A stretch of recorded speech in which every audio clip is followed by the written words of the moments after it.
Hello friends, स्वागत करती हूँ आप सभी का आज के इस वीडियो में। और उम्मीद करती हूँ आप सभी अच्छे होंगे, स्वस्थ होंगे और अपने जीवन में आगे बढ़ रहे होंगे नई जोश और नई उमंग के साथ। तो फ्रेंड्स, थंबनेल से तो आपको पता चल ही हो गया होगा कि किस टॉपिक पे आज का वीडियो है। तो फ्रेंड्स, मैंने खुद सेल्फ स्टडी से CDP में 30 आउट ऑफ 25 लाई थी। तो फ्रेंड्स, इसी तरह का वीडियो अगर आप देखना चाहते हैं तो प्लीज़ वीडियो को लाइक कीजिएगा और चैनल को सब्सक्राइब कर लीजिएगा। इसी तरह से मैं सीटेट से रिलेटेड जो भी प्रॉब्लम्स आती है, जो भी प्रॉब्लम्स मैंने खुद फेस किए हैं, उन सारी चीज़ों को मैं आपके साथ शेयर करूंगी और किस तरह से आप सेल्फ स्टडी से अपना जो है सीटेट में 120+ मार्क्स ला सकते हैं। तो और सीटेट से रिलेटेड जो भी क्वेश्चंस होते हैं AVS CDP को लेकर, तो वो मैं कम्युनिटी पर डालते रहती हूँ, तो वहाँ पे आप चेकआउट कर लिया कीजिएगा सेल्फ स्टडी से। और किस तरह से मैंने सेल्फ स्टडी की थी तो उसी के बारे में मैं आपको बता रही हूँ। तो फ्रेंड्स, सबसे पहले मैं सिलेबस को देख ली थी और सिलेबस मैंने सीटेट के वेबसाइट्स पे रहता है, तो वहाँ से मैं प्रिंट आउट निकलवा ली थी। तो उसको मैं रखती थी हमेशा अपने पास और रोज़ मैं एक टॉपिक डिसाइड करती थी और उस टॉपिक को सर्च करती थी और हिमांशी मैम का जो थ्योरी वाला सेशन होता था उसको देख के मैं पहले नोट्स बनाती थी। उसके बाद उस थ्योरी से लेकर रिलेटेड जितना भी क्वेश्चंस मैम कराती थी उसको मैं फॉलो करती थी और उस क्वेश्चंस को भी मैं लिख लिया करती थी कॉपी में और उसको मैं रिवाइज़ करते रहती थी। और इसी तरह से मैंने एक हैंड नोट्स बनाकर रख लिया था और उसी से मैंने रिवीजन कर करके अपना प्रिपरेशन करी थी। और इसी तरह से CDP का हो गया और इधर EVS का मैं सचिन सर से करी थी और मैथ का भी सचिन सर से ही की थी। और इधर का हिंदी का मैं हिमांशी मैम से करी थी और संस्कृत के लिए मैं कोई और चैनल फॉलो कर रही थी उस टाइम। तो उस हिसाब से मैं अपने खुद का नोट्स बनाई थी और सारा नोट्स मेरे पास रखा हुआ है। अगर आपको विश्वास नहीं हो रहा तो मैं आपको दिखा सकती हूँ क्योंकि सारे नोट्स मेरे पास हैं। भले मैं नोट्स उतना अच्छा से प्रिपेयर नहीं करी थी, लेकिन मैं रफली लिख के रखी हुई थी सारी चीज़ें, क्योंकि अच्छे से लिखने में थोड़ा सा टाइम लगता था और मेरे पास टाइम बहुत कम होता था प्रिपरेशन के दौरान, क्योंकि उस टाइम मेरा जो बेबी है सिर्फ और सिर्फ 6 मंथ का था। तो इसी वजह से और 2021 में ही मेरा सीटेट क्वालिफाई हो गया था। तो फ्रेंड्स, इससे पहले मैं बिना पढ़े एक बार दी थी सीटेट, वो भी बिना ऑफलाइन था। उसके बाद मैं ऑनलाइन, जिस साल पहला ऑनलाइन एग्ज़ाम हुआ उसी साल मैंने पहला ऑनलाइन एग्ज़ाम में क्रैक किया था।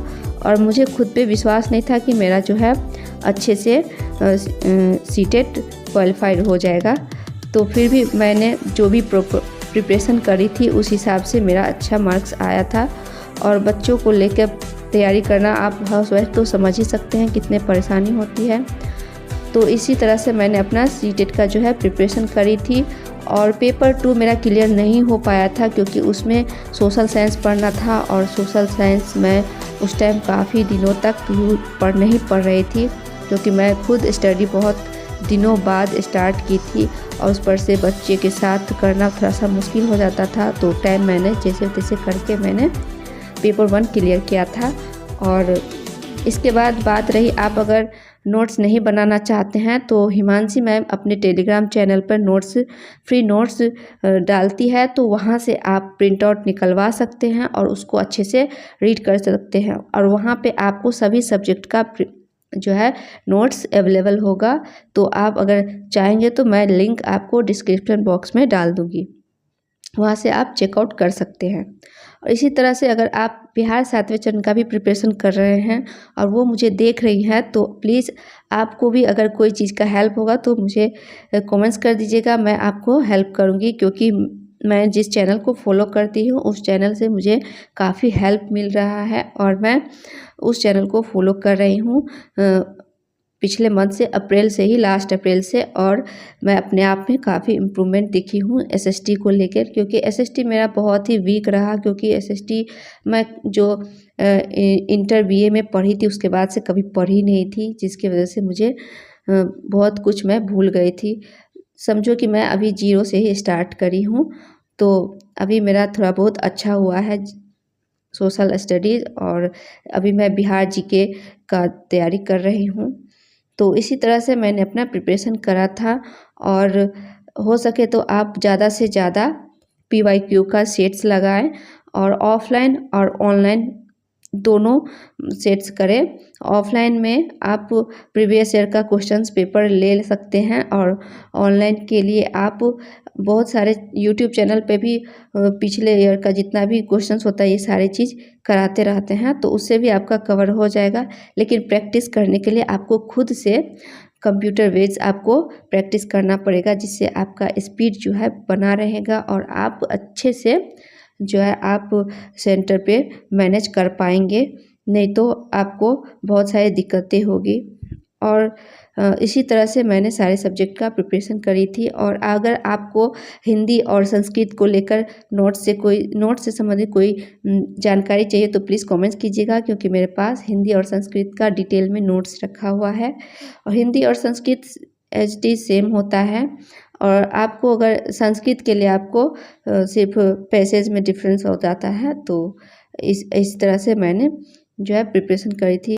और उस टाइम कम होने के चलते मैं रात में सिर्फ 5 से 6 घंटा स्टडी किया करती थी।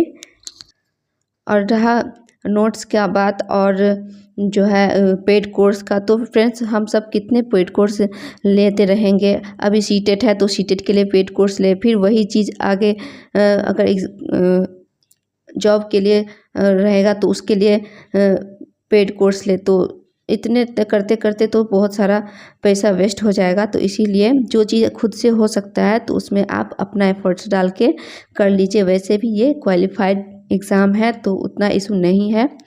तो फ्रेंड्स इसी के साथ साथ मैंने अपना आज का फुल डे रूटीन भी आपके साथ शेयर की हूँ कि किस टाइम में मैं कब स्टडी करती हूँ। और इस टाइम रात का टाइम है, अभी 9:30 बज गए हैं और मैं आ गई हूँ स्टडी करने के लिए। तो इस टाइम में मैं जो है SST को सेल्फ स्टडी करती हूँ और SST पढ़ती हूँ। तो यहाँ पे मैं हिस्ट्री का जो टारगेट रखा था उसको कंप्लीट कर रही हूँ, प्रागैतिहासिक कालक में जितना भी चैप्टर्स है उसको। तो और 2-3 दिन मेरे पास बचा है। 1 वीक का मैं चैलेंज ली थी, तो 2-3 दिन बचा हुआ है, तो उसमें मेरा कंप्लीट हो जाएगा। तो फ्रेंड्स अगर आप सीटेट से रिलेटेड वीडियो देखना चाहते हैं तो प्लीज़ चैनल को सब्सक्राइब ज़रूर कीजिएगा।